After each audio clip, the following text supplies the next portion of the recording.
स्वागत है आपका साहित्य विद मनीषा में। तो आज हम पढ़ने जा रहे हैं हिंदी लिटरेचर के प्रीवियस ईयर के क्वेश्चन पेपर लगाने वाले हैं कि परीक्षा पास आ रही है तो हमने सोचा कि उसके कुछ क्वेश्चन लगा लिए जाए। तो ये पेपर है दिसंबर 2024 का। तो आइए बिना किसी देरी के करते हैं शुरू। दीक्षित दीक्षित परसराम दादो है विदित नाम, जिन कीने यज्ञ जाकी जग में बड़ाई है। इन पंक्तियों में निर्मित छंद में रीतिकाल के किस कवि ने अपना परिचय दिया है? तो इसमें ऑप्शन है रसनिधि, वृंद, सेनापति, हठी जी। इसका आंसर आएगा सेनापति जी। सेनापति जी इसका आंसर है। इसमें एक रहस्य है कि जो सेनापति जी है इनका ये एक ऐसे अज्ञात कवि है कि जिनके बारे में हमें ज़्यादा जानकारी मिली नहीं है, लेकिन इनके जो कृतित्व है वो मिला है। इसमें है काव्य कल्पद्रुम और कवित्त रत्नाकर। एक तो कवित्त रत्नाकर है और काल्प कल्पद्रुम है। और ये इसमें ऐसा बताया गया है कि दीक्षित परशुराम दादो है विदित नाम। इससे जो विद्वानों ने इनका जो नाम निकाला है वो इनके पितामह का नाम निकाला है परशुराम दीक्षित। और जो इनका नीचे वाला है जिन कीने यज्ञ जाकी बड़ाई है, इसकी एक नीचे की लाइन है गंगा तीर बस्ती अनूप जिन पाई, जिसका मतलब है कि ये गंगा तीर के यहाँ बसते मतलब उत्तर प्रदेश के गंगा किनारे के अनूप शहर कस्बे को माना है। यहाँ के इनके रहने वाले इनको बताया गया है। तो आइए बढ़ते हैं अगले क्वेश्चन की तरफ। तो अगला क्वेश्चन है पंडित गोविंद वल्लभ पंत विरचित नाटक वरमाला किस पुराण कथा पर आधारित है? तो ये है, चार ऑप्शन दिए गए हैं। विष्णु पुराण, स्कंद पुराण, मार्कंडे पुराण, शिव पुराण। तो इसका आंसर हमें आएगा मार्कंडे पुराण। गोविंद वल्लभ पंत ने जो मार्कंडे पुराण लिखा है, जो वरमाला लिखा है, यह मार्कंडे पुराण पर आधारित है। इसके अलावा इनकी दो रचनाएं और प्रसिद्ध हुई है। एक राजमुकुट जो मेवाड़ की पन्नाधाय के अलौकिक त्याग की एक ऐतिहासिक कथा है, और दूसरी है अंगूर की बेटी नाम से इन्होंने एक सामाजिक नाटक लिखा है। ठीक है, अब बढ़ते हैं अगले क्वेश्चन की तरफ। अगले क्वेश्चन की तरफ बढ़ेंगे। क्वेश्चन नंबर 3, जिसमें हमको ये जो उच्चारण और व्यंजन को मिलाना है। तो आइए शुरू करते हैं। इसमें कंठ है, कंठ से निकलने वाला जो अक्षर होगा वो हो जाएगा का। और तो का में हमारा है ए का जो दूसरा आ जाएगा वो बी पे है, सी पे भी है। लेकिन अगला देखते हैं मूर्धन्य। जो मूर्धन्य जो होगा वो टा होगा, तो फिर बी का एक है ना, बी का एक। और दंत्य जो होगा वो ता, तो सी का चार। तो ठीक है, इतने में हमको समझ में आ गया कि ये इसका आंसर होगा बी। ठीक है, अगला क्वेश्चन देखते हैं। अगला क्वेश्चन है पश्चिमी हिंदी उपभाषाएं और बोलियां, इनको हमें आपस में मिलाना है। तो देखते हैं पश्चिमी हिंदी हो जाएगी ब्रजभाषा है, जो पश्चिमी की तरफ बोली जाती है। पश्चिम प्रदेशों में जो बोली जाती है वो और इसकी पश्चिम प्रदेशों में जो भाषाएं बोली जाती है उनकी कुछ हो जाएगी। जैसे हो जाएगी एक तो मारवाड़ी, जयपुरी, ढूंढाड़ी, अ, मेवाती, ये राजस्थानी जो भी भाषा है ये हम इसको पश्चिमी हिंदी में ले सकते हैं। इनके अलावा हम ले सकते हैं खड़ी बोली। पश्चिमी हिंदी में हम कुछ भाषाएं और ले सकते हैं, जैसे खड़ी बोली हो गई। और खड़ी बोली के अलावा ब्रजभाषा, बुंदेली, तो ब्रजभाषा आ गई इसमें है ना। पश्चिमी का आ जाएगा ब्रजभाषा, और तो पश्चिमी का ब्रजभाषा आ गया। इसके बाद में पूर्वी हिंदी हो जाएगी हमारी अवधी। पूर्वी हिंदी अवधी हो जाएगी। बिहारी हो जाएगी भोजपुरी, और पहाड़ी हो जाएगी गढ़वाली। तो अब देखते हैं ए का तीसरा, और बी का एक, और सी का चौथा, और डी का दूसरा। तो ये इसका भी हो जाएगा बी। ठीक है, बढ़ते हैं अगले क्वेश्चन की तरफ। प्रतिभा काव्य हेतु से संबंधित पंक्तियों के रचनाकारों के सही युग्म कौन से हैं? तो हम इसके सही युग्म देख लेते हैं।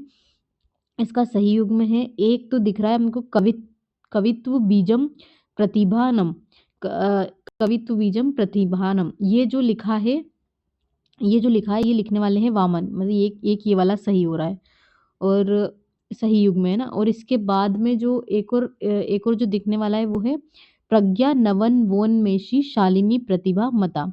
ये भट्टतोत का है, ये बी और सी, ये भट्टतोत का है।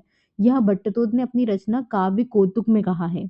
आचार्य भट्टतोत के अनुसार ये कहते हैं कि प्रतिभा उस प्रज्ञा का नाम है जो नित्य नवीन रसानुकूल विचार उत्पन्न करती है। तो इसमें हमारा जो आंसर होगा वो आंसर होगा ये बी और सी, होगा बी और सी। ठीक है, अगले क्वेश्चन की तरफ बढ़ते हैं। तो अगला क्वेश्चन है हमारा राग दरबारी। राग दरबारी में वर्णित शिवपालगंज में स्थित कॉलेज का क्या नाम था? तो ये कॉलेज का नाम हमें पता है कि छंगामल विद्यालय इंटर कॉलेज था। राग दरबारी के बारे में थोड़ा सा देख लेते हैं। राग दरबारी किसका लिखा हुआ है? श्रीलाल शुक्ल का लिखा हुआ है। किसका लिखा हुआ है? श्रीलाल शुक्ल का, जो कि अपने सिलेबस में भी है। श्रीलाल शुक्ल ने इसको 1964 में लिखना प्रारंभ किया था और कथक खत्म हुआ था ये 1967 में। और एक इसकी अच्छी बात ये है कि याद रखने वाली चीज़ है कि ये 1968 में इसका प्रकाशन हुआ था और 1969 में इसको साहित्य अकादमी पुरस्कार मिल चुका था। एक साल में इसको साहित्य अकादमी पुरस्कार मिल चुका था। ठीक है, बड़े अगले क्वेश्चन की तरफ। ये 7वां क्वेश्चन है, बिंब के संदर्भ में निम्नलिखित में से कौन से कथन सही है? तो इसमें हमको सही कथन देखना है। तो एक ये है दृश्य बिंब, बिंब को हम इस तरह समझ सकते हैं कि जैसे इमेजिनेशन है ना, जैसे कुछ एक आध मैं आपको आचार्य रामचंद्र शुक्ल द्वारा बता देती हूँ कि बिंब में उनके मैंने क्या कहा है। उन्होंने कहा है कि कविता में कही गई बात चित्र रूप में हमारे सामने आनी चाहिए। कविता में यह विशेषता बिंब योजना द्वारा ही आती है। तो बिंब मतलब हम अगर किसी कविता को देख रहे हैं, मतलब उसको पढ़ रहे हैं, तो हमको ऐसा इमेजिनेशन हो जाना चाहिए, उसमें जो बातें बोली गई हैं उसको हमको ऐसे इमेजिनेशन कर लेंगे तो वहाँ एक बिंब की भांति हमारे सामने आएगा। तो उसको हिंदी में हम बिंब सिमिलर ले सकते हैं इमेजिनेशन और बिंब को। तो आइए हमारे क्वेश्चन की तरफ आ जाते हैं। क्वेश्चन हमारा है कि दृश्य बिंब आकार वाले होते हैं, तो ये वाला सही है। श्रव्य बिंब का ग्रहण कर्णेंद्रिय के द्वारा होता है, ये भी सही है। इसमें है जटिल बिंब में अनुभूति का बिंब सरल होता है, सरल अनुभूतियों से प्रेरित बिंब मिश्र बिंब कहलाते हैं।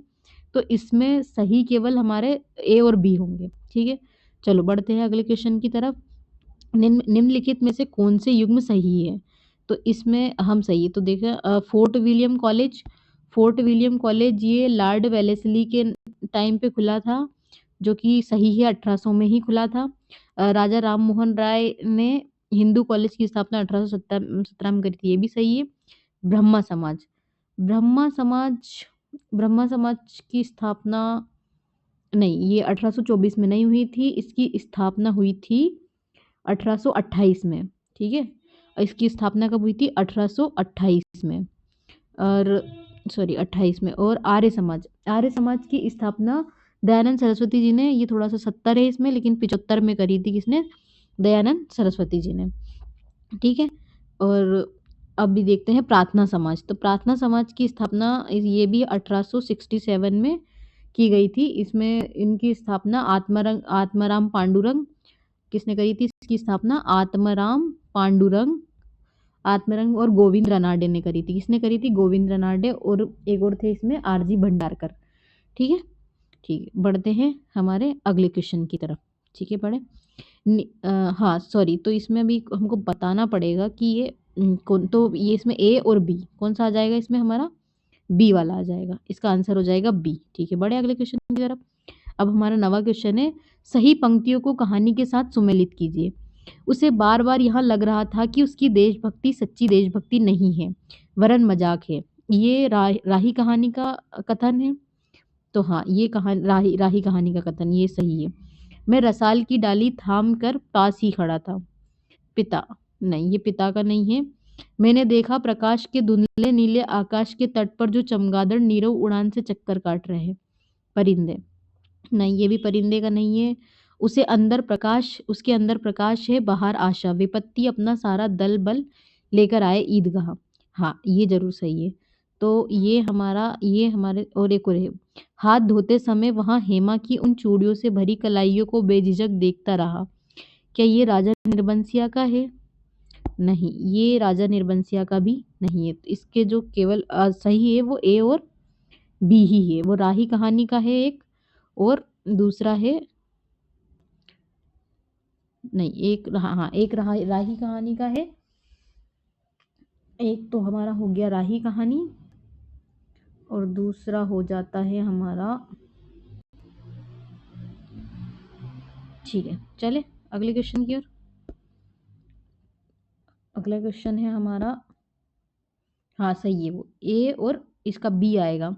इसका आंसर आ जाएगा बी, ए और डी, है ना? हाँ सही बताया, सही था, थोड़ा सा कंफ्यूज हो गया था, ये गलत है ना? इसका हो गया बी, हो गया। ठीक है, अब अगले बढ़े। इसमें निम्नलिखित रचनाओं के उनकी विधाओं के साथ सुमेलित यही सही युग्म कौन से हैं? तो भोलाराम का जीव व्यंग्य है, सही है। ठीक है, भोलाराम का जीव व्यंग्य हरिशंकर परसाई जी का है, ये भी याद रखना आप। किसका है ये? हरिशंकर परसाई जी का है। ठीक है, ये सही है। नेत्रदान, नेत्रदान आत्मकथा नहीं है, ये नाटक है। ये नाटक शायद राम वृक्ष बेनीपुरी जी का है, मुझे जहां तक लगता है। ये मुर्दैया कहानी नहीं है, ये डॉक्टर तुलसीराम की आत्मकथा है। मतलब उनकी जो जो उनके साथ घटित हुआ, मतलब मतलब यही था, वो जातिगत जो समस्या उनको सामना करना पड़ी, वो मुर्दैया कहानी में है। और इसका जो दूसरा खंड है वो मणिकर्णिका के नाम से, याद रखिएगा, इसका जो दूसरा खंड है वो मणिकर्णिका के नाम से हुआ है। कुसुमांजलि नाटक, ये भी नाटक नहीं है, ये सनेह जी का है। ये गया शंकर शुक्ल जी सनेह नाम से एक कवि है। ये इनकी कविता संग्रह है इनका कुसुमांजलि, ये नाटक नहीं है। और ये आवारा मसीहा ये सही है, जीवनी है ये जीवनी है उन शरद चंद्र चट्टोपाध्याय जी के ऊपर ये लिखी गई है ये। ठीक है, इसके जो है विष्णु प्रभाकर इसके जो है, तो ये इसमें हमारा हो जाएगा ए और ई। मुझे जहां तक लगता है इसका डी है, हाँ सही है, इसका है डी। ठीक है, चलिए अगले क्वेश्चन की तरफ। रचनाकारों एवं रचना का युग्म सुमेलित कीजिए। तो 11 नंबर का क्वेश्चन है ये। इसमें है सोम प्रभासूरी कुमारपाल प्रतिबोध। इसमें हमको इनका युग्म सुमेलित करना है। तो ये है सोम प्रभासूरी कुमारपाल, इन्होंने लिखा है। जैनाचार्य मेरुतंग और रणमल्ल छल, नहीं ये गलत। तुंग ने जो लिखी है वो है प्रबंध चिंतामणि के लिखी है, ये वाली है प्रबंध चिंतामणि लिखी है इसने। और इन लोगों ने ये श्रीधर ने लिखी है रणमल्ल छल। ठीक है, लेकिन नरपति नाला ये तो सही है, बीसलदेव रासो ने ही लिखी है। भट्ट केदार ने जयचंद प्रकाश लिखी है, ये भी सही है। तो ठीक है, ये हमारा हो गया। इसमें हमारा सही आंसर होगा एक तो ए, सी और ई। ठीक है, पढ़े देखते हैं, ए सी ई, तो मतलब इसका है सी, इसका आंसर है सी। बड़े अगले क्वेश्चन की तरफ। ठीक है, ये है 12 नंबर का क्वेश्चन। इसमें है गुरुपदेशा धद्येतुम शास्त्र जडतियो डपल्यम कवित्व। हाँ, इसमें हम एक चीज देख सकते हैं कि ये कवित्व बीजम प्रतिभानम, ये पहले भी आ चुका है। अगर इसका आंसर हमको पता है कि इसका आंसर है जो इसको है वामन, कवित्व बीजम प्रतिभानम, इसको दिया है किसने? वामन ने। तो अगर हमको एक पता है तो हमारा पूरा आंसर निकल सकता है। ये कवित्व बीजम प्रतिभानम ये किसने दिया था? 4, मतलब इसका वामन 4 नंबर पे। तो हम देखते हैं बी का 4, इसमें बी का 4 केवल बी में ही, तो हमें देखने की जरूरत ही नहीं है, पूरा क्वेश्चन हमारा सॉल्व हो जाएगा। और ये 12 का बी सही आंसर है। देख लेना आप बाकी के क्वेश्चन, लेकिन ये सही है। काव्य शोभा करान धर्मान लंकारान प्रचक्षते, इसका मतलब है कि अलंकार काव्य को सौंदर्य प्रदान करने वाला धर्म है। यहाँ लक्षण अलंकार के संदर्भ में आचार्य किसका है? दंडी का है। ठीक है, इसका ये अपना आंसर है, किसका? ये दंडी का है। ठीक है, अगले अगले की तरफ बढ़ते हैं। तो इसमें है विलियम वर्ड्सवर्थ स्वच्छंदतावाद, सही है ये। विलियम वर्ड्सवर्थ स्वच्छंदतावाद वाले। क्रोंचे का अभिव्यंजनावाद था, और अरस्तु की त्रासदी थी। तो इसमें ए, बी और सी सही आएंगे, लेकिन ये दोनों लोंजाइनिस नई समीक्षिका के नहीं थे, और एलन टेंट संरचना और बना। इन दोनों का नहीं, ये तीनों, इसमें तीनों ही आएंगे, ए बी और सी। तो इसका जो आंसर रहेगा वो बी वाला रहेगा। ठीक है, बढ़े अगले क्वेश्चन की तरफ। ठीक है, ठीक है, बढ़ते हैं। निम्नलिखित में से कौन से युग्म सही है? तो समवृत स्वर, समवृत स्वर में क्या होता है कि जो हमारा मुंह इसमें आधा खुलेगा, अगर मुंह आधा खुलेगा वो होगा समवृत स्वर। तो ई, छोटी ई और बड़ी ई, छोटी और बड़ी ई और छोटा ऊ और बड़ा ऊ, ये हो गए समवृत स्वर। इसमें एक वो ऋषि वाला री भी आता है, ये हो जाते हैं समवृत स्वर। तो ऊ आ रहा है इसमें, हाँ, तो ये वाला तो सही रहेगा समवृत। स्पर्श व्यंजन, स्पर्श व्यंजन ये रहते हैं जैसे हमारा क ख ग घ च छ झ ञ, ये सारे क्या है, ट ठ ड ण, ये स्पर्श व्यंजन है ना, त थ ध न प फ ब न, तो ये भी सही है।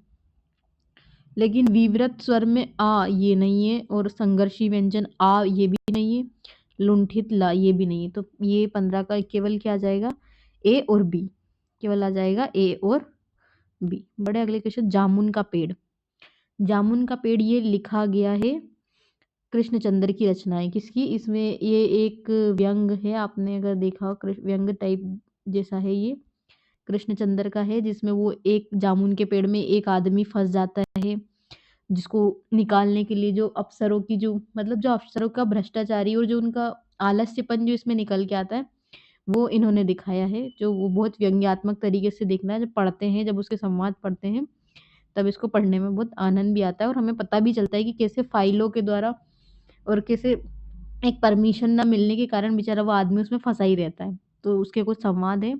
तो देखो, सेक्रेटरी, सेक्रेटरी तो कहता है यहाँ इसमें, ये सेक्रेटरी पता ही चल जाएगा कि विभाग का आदमी है, तो ये विभाग की वाली बात कोई एक सेक्रेटरी ही करेगा, जब हमारा विभाग किसी हालत में इस फलदार वृक्ष को काटने की इजाजत नहीं दे सकता। तो इसको हम कर सकते हैं ए का 3, लेकिन ये ए में भी आ रहा और बी में भी आ रहा। क्लर्क, क्लर्क, क्लर्क कहता है कि मगर एक आदमी की जान का सवाल है, हाँ, तो बी, ये इसका पूरा जाएगा बी।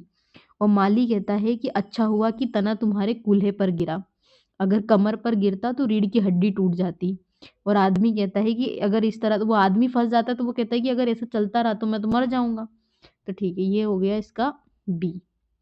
ठीक है, बड़े अगले क्वेश्चन, पुत्रवती युवती जग सोई, राम भक्त सुत जाकर होई, उपयुक्त पंक्तियों में गुणीभूत व्यंग्य का कौन सा भेद पाया जाता है? तो ये है पुत्रवती युवती जग सोई। तो इसमें क्या हो रहा है कि ये जो तुल्य प्राधान्य गुणीभूत व्यंग्य जो होता है, इसमें वाच्यार्थ और व्यंग्यार्थ दोनों समान चमत्कार पूर्ण होते हैं। ठीक है, तो वहां पे तुल्य प्रधान, तो यहाँ पे दोनों दोनों का क्या हो रहा कि चमत्कार दिखाई दे रहा, वाच्यार्थ का भी और व्यंग्यार्थ का भी। तो यहाँ पे जो होगा ये तुल्य प्राधान्य व्यंग्य होगा। क्या होगा? तुल्य प्राधान्य व्यंग्य। ठीक है, बढ़े अगले क्वेश्चन की तरफ। भीष्म साहनी के कहानी संग्रह के कौन से युग्म सही है? ठीक है, इसका देखते हैं हम। भाग्य रेखा, भाग्य रेखा 1953, भीष्म साहनी का भाग्य रेखा 19, ये इनने 1953 से 89 तक कहानियां लिखी है। ठीक है, तो हम 1953 भाग्य रेखा सही है इनका। बाग भटकती राग भी 1966 सही है। डायन इनकी जरूर नहीं है। पहला पार्ट इन्हीं की है, लेकिन इन्होंने 1984 में नहीं लिखी है, 1947 में लिखी है, ये गलत हो गया इसमें। और ठीक है, पाली पाली पाली भी इनका सही है, लेकिन ये 1998 नहीं है, 1989 है। तो ये दोनों इनकी है, पर ये क्या, इनके जो सन है वो गलत हो गए, तो इसलिए ये दोनों गलत होगी। तो इसलिए इसका आंसर जो आएगा हमारा ए और बी आएगा बस। ठीक है, चलिए अगले क्वेश्चन की तरफ। ठीक है, बढ़ते हैं। अब हो गया बंग, ये है पत्रिका, पत्रिका को हमें संपादक से मिलाना है। ठीक है, हिंदी बंगवासी, तो हिंदी बंगवासी हो जाएंगे हमारे योगेंद्र चंद्र वसु। कौन हो जाएंगे? योगेंद्र चंद्र वसु। ठीक है, उदंड मार्तंड, ये इसके संपादक थे जुगल किशोर।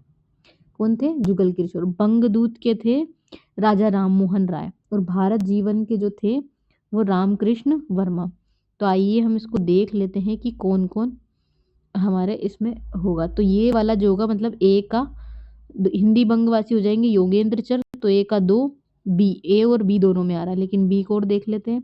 उदंड मार्तंड जुगल किशोर 4, तो ये आ रहा दूसरे में, तो ठीक है, ये आ जाएगा दूसरा। बढ़ते हैं। उत्तर अभ्रंश ही पुरानी हिंदी है, यह कथन किस विद्वान का है? उत्तर अभ्रंश ही पुरानी हिंदी है, यह कथन है चंद्रधर शर्मा गुलेरी का। ठीक है, किसका ये? चंद्रधर शर्मा गुलेरी का। साहित्य की ताजगी और वेधकता जितनी शौकिया लेखक में होती है उतनी पेशेवर में नहीं। उपरोक्त कथन किस रचना की भूमिका से उद्धृत किया गया है? क्या है कि साहित्य की ताजगी और वेधकता जितनी शौकिया लेखक में होती है उतनी पेशेवर में नहीं होती। तो इसका है ये लिया गया है संस्कृति के 4 अध्याय से लिया गया है। और संस्कृति का 4 अध्याय ये किसने लिखा है? रामधारी सिंह दिनकर ने। किसकी है ये? रामधारी सिंह दिनकर की है।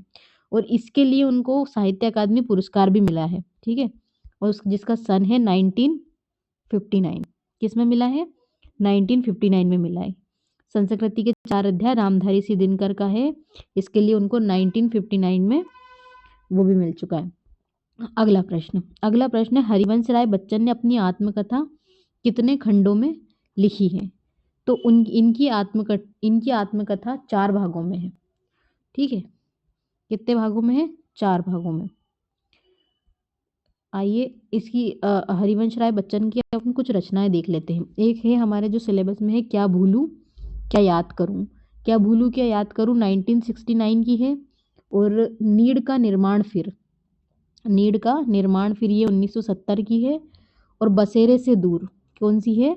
बसेरे से दूर। 10 द्वार से सोपान तक। ठीक है, ये सारी रचनाएं किसकी है?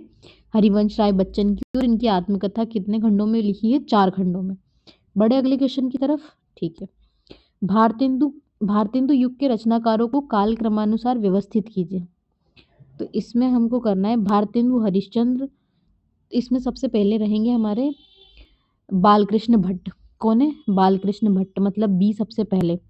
बी के बाद में आ जाएंगे, क्योंकि बालकृष्ण भट्ट का जो उनका समय रहा है वो रहा है 1844 से 1914।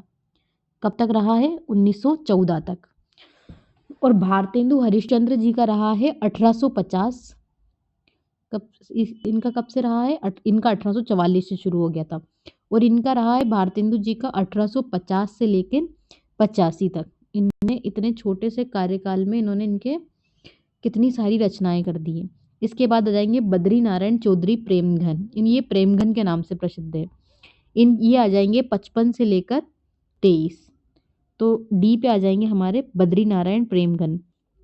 तो आ जाएगा BAD। इसमें हमारा BAD तो कहीं दिख नहीं रहा है। BAD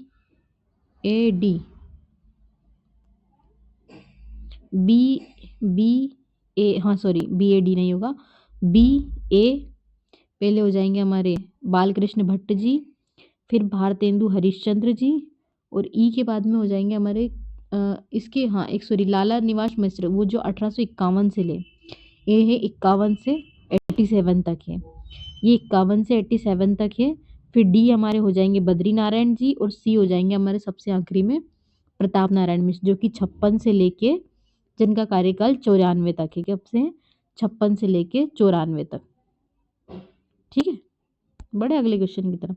रस निष्पत्ति के व्याख्याकारों में से किसने अनुमान को महत्व देकर चित्र तुरंग न्याय की चर्चा की है? ठीक है,